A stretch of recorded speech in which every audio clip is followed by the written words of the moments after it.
là, donc je suis en train de réaliser une flamencuche. Et donc on voit la partie qui est à l'arrière brûle plus facilement, grille plus facilement. Donc c'est tout l'intérêt du bouton tourner.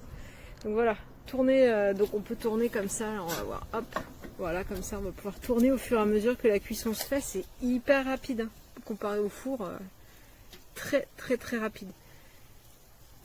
Alors on va voir ce que ça donne, est-ce que c'est adapté pour autre chose que la pizza. Parce que finalement c'est vrai qu'entre le lardon et le jambon, c'est pas tout à fait le même temps de cuisson. Voilà, ça frétille derrière là. Je sais pas si on peut le voir. Non, je pense pas qu'on le voit. Donc l'installation, donc c'est assez balèze, c'est lourd aussi.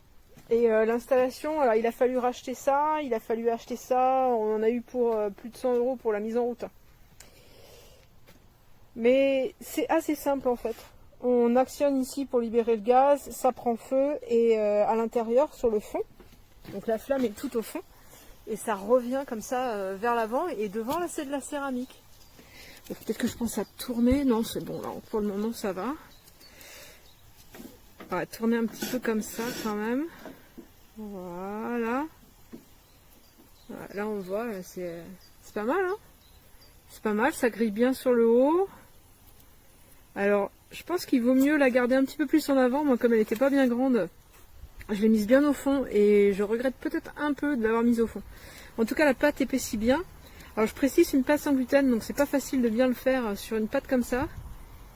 Donc on va voir si ça fonctionne. Si ça fonctionne comme ça doit être merveilleux sur une vraie pizza. Hein.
Je viens à peine de l'allumer.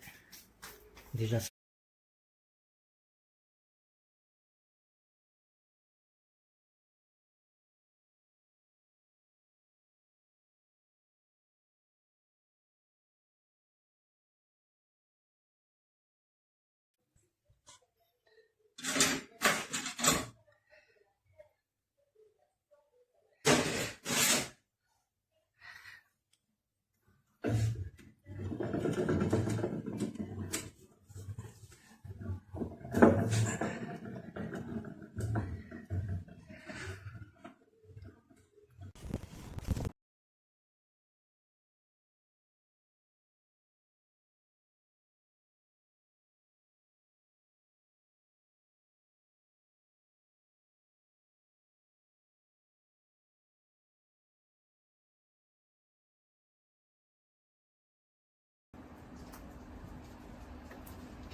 Comment elle est belle.